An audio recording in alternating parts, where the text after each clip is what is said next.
नमस्कार, आप देख रहे हैं क्यू वाइब और मैं हूं प्रवीण झा। आज एक ऐसी खबर लेकर आया हूं जिसका इंतजार सभी को था। यानी सभी को, मेरा मतलब ये है कि जो भी राजनीति में दिलचस्पी रखते हैं उन सभी को होगा, क्योंकि ये खबर है बंगाल की। और बंगाल में आज एक बहुत बड़ी खबर हुई है। जो ममता बनर्जी की पार्टी है, उनके 58 विधायकों ने खत लिखा था, खास करके जो विधानसभा के स्पीकर हैं उनको। और विधानसभा के स्पीकर को उन्होंने खत में ये लिखा था कि जो अभी वर्तमान में जिनको नेता विपक्ष बनाया गया है, उनका दर्जा खत्म करके रीत व्रत बनर्जी को नेता विपक्ष बनाया जाए, क्योंकि बहुमत इनके पास है। 2/3 से ज्यादा बहुमत इनके पास है। और हुआ भी वही। आज जो है रीत व्रत बनर्जी को नेता विपक्ष बना दिया गया। और ना सिर्फ नेता विपक्ष बना दिया गया, बल्कि उनके लिए जो कैबिन अलॉट होता है, जो रूम अलॉट होता है, वो उनको अलॉट भी कर दिया गया। और उसमें वो रीत व्रत बनर्जी बैठ भी गए।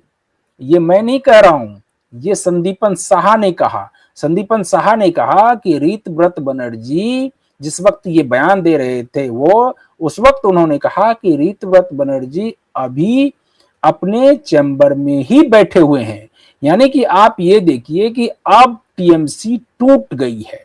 टीएमसी अब 2 धड़ों में बट चुकी है। 2 धड़े क्या, अब धीरे धीरे वो भी जो बाकी विधायक बचे हैं, वो भी धीरे धीरे अब इसी गुट में आ जाएंगे। और जब इस गुट में आ जाएंगे, उसके बाद सबसे बड़ी जो बात होगी वो ये कि क्या अब जो सांसद हैं वो भी क्या 2/3 के साथ अलग गुट बनाते हैं, या फिर वो भारतीय जनता पार्टी में शामिल होते हैं।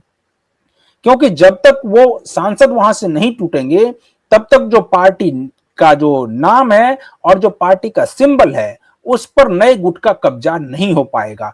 तो अब इस सब पर आज हम लोग बातचीत करेंगे। और इस बातचीत में इस वक्त हमारे साथ जुड़ रहे हैं राजनीतिक विश्लेषक हैं और वरिष्ठ पत्रकार हैं संजीव प्रियदर्शी।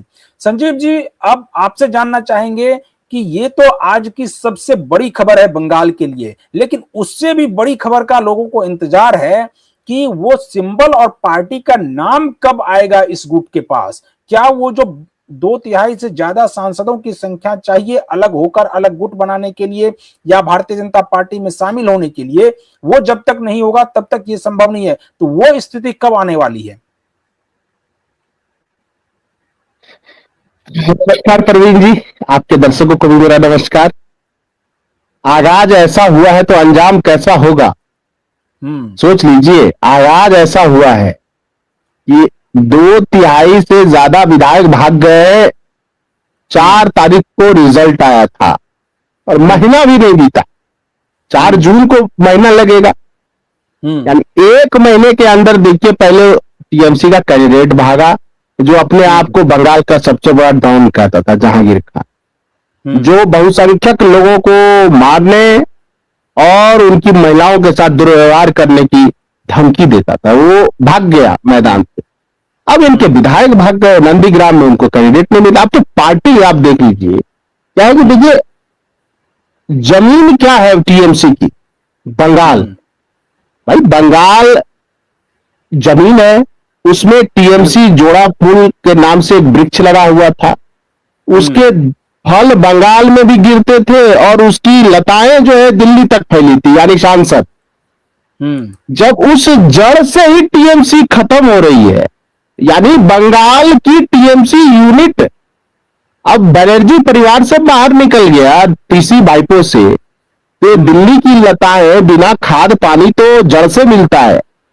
कोई भी वृक्ष कितना ही बड़ा हो, उसको खाद पानी तो उसके जमीन से मिलता है। अब वो भोजन पानी मिलना बंद है, तो इस सुखाड़ी में कितने दिनों तक टिक पाएंगे वो बिना भोजन पानी के? तो वो अवश्यम भावी है, बिल्कुल। वो दिख रहा है, एक कहावत है, मॉर्निंग शोज द डे, जो दिन का आगाज बताता है सुबह कि दिन कैसा होगा। दिन बहुत बुरा है। और एक बार मैंने बोला भी था कि 1-2 दिन और हल्ला कर ले टीएमसी और ममता बनर्जी, उसके बाद अंधेरी स्याह काली घाट पे स्याह काली रात है।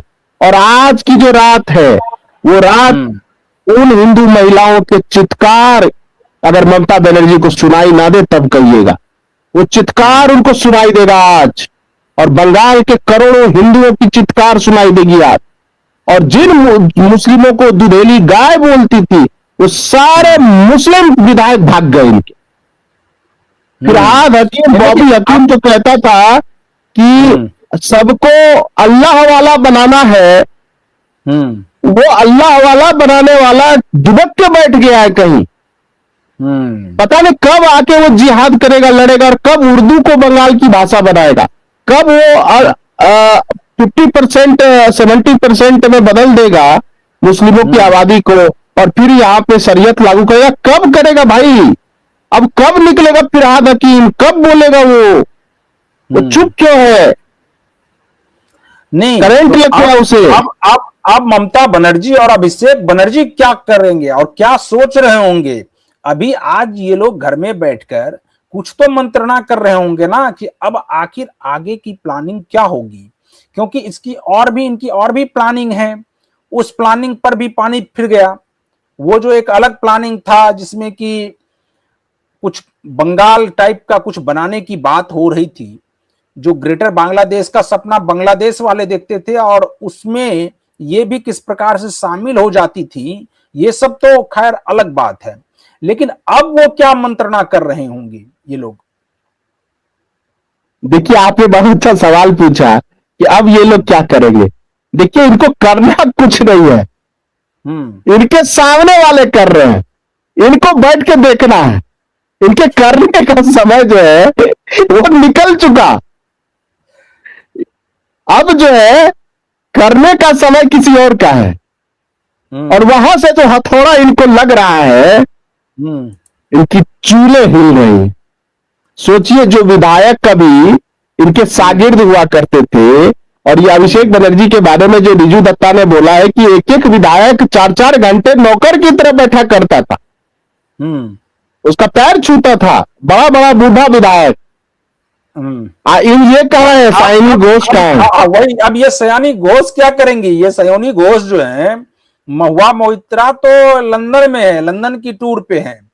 अब पता नहीं फिर लंदन से वापस भी आएंगी कि लंदन में ही रह जाएंगी, वो तो आगे पता चलेगा। लेकिन ये सयानी घोष तो भारत में ही है, और ना सिर्फ भारत में है, कहा यह जा रहा है कि बंगाल में ही है। और बंगाल में रहने के बाद ना तो वो ममता बनर्जी के प्रोटेस्ट में शामिल होती हैं, ना कहीं दिखती हैं। आखिर ये कहाँ गायब हो गई हैं? अब इनके दिल में वो काबा और क्या नैन में मदीना पता नहीं क्या गाती थी, वो सब कहाँ चला गया इनका? देखिए, ये कहती थी कि आनी छोड़ दे वो काया आनी जाबो मदीना। मदीना तो जाए, लेकिन मदीना, मक्का मदीना में काफिर नहीं जा सकते। Not allowed for non Muslim. ये कोई हिंदुओं का तीर्थ स्थल नहीं है। काशी मथुरा हर जगह घूम के जो ड्रामा करना है, टंटा करना करिए। वो तो मक्का मदीना में आप जा ही नहीं सकते, काफिर जा ही नहीं सकते। और सयानी घोष कहाँ है? सयानी घोष देख रही है। देखिए, ये सब क्या थे कि आप देखते होंगे कि हाँ, इसकी तुलना मोहम्मद रिजवान से हो सकती है, पाकिस्तान का जो विकेट कीपर है, जो खेलता कम है, स्टाइल ज्यादा मारता है, बैटिंग कम करता है, चिल्लाता ज्यादा है, और खेलने से ज्यादा उसका पूरा ध्यान रहता है कि वो 1-2 बार तो नमाज पढ़ ही दे। तो उसको भी वनडे टीम से किक आउट कर दिया गया अभी पाकिस्तान की जो टीम अनाउंस हुई। तो ये टीएमसी की रिजवाना है। अब देखिए क्या होता है। ये सब देखिए, ये सब तो छटपटा रहे, व्याकुल है बीजेपी में आने के लिए, लेकिन बीजेपी ने दरवाजा बंद कर दिया, वो भी डर से दरवाजा बंद कर दिया, क्योंकि बीजेपी के नेताओं को पता है कि बंगाल की जनता इनसे इतना आक्रोशित है टीएमसी से, कि अगर टीएमसी के एक पार्षद को भी बीजेपी के नेता लेंगे तो वहां के लोग बराबर कर देंगे। नहीं है क्या कि दरवाजा बंद है, खिड़की खुला हुआ, यहाँ वो स्थिति नहीं है क्या? नहीं, देखिए, ये बड़ा अच्छा आपने सवाल पूछा, तो मैं थोड़ा सा कंपैरेटिव स्टडी कर दूं। देखिए, क्या है कि लंबे समय से अखिलेश जी सत्ता में नहीं है, ठीक है, उनके 1-2 विधायक भागे होंगे, उनका पूरा पार्टी भाग गया क्या? ऐसा तो नहीं हुआ। क्योंकि जड़ों पे है सपा। तेजस्वी का लीजिए, ठीक है, एक विधायक इधर उधर हुआ विधानसभा चुनाव में, लंबे समय से विपक्ष की राजनीति कर रहे, कहा उनके विधायक भाग गए? पूरे विधायक तो कभी नहीं भागे, 2-4 भागे, क्योंकि वो जमीन पर हैं। लेकिन टीएमसी हवा में है, हवा में, इसीलिए इनके सारे विधायक भाग रहे हैं। और भाग क्या रहे हैं?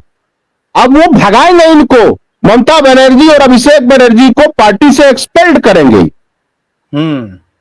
जैसे चिराग पासवान को एक्सपेल्ड कर दिया था उसके चाचा ने, जैसे शरद पवार से अलग एक पार्टी हो गई, जैसे शिंदे से अलग, शिंदे ने उद्धव ठाकरे को साइडलाइन कर दिया, तो वो, और अब देखिए क्या है कि इसी टीएमसी के नाम पे मुस्लिम विधायकों और जो भद्र लोग हैं उनको लगता है अगली बार वो जीतेंगे इसी टीएमसी से। देखिए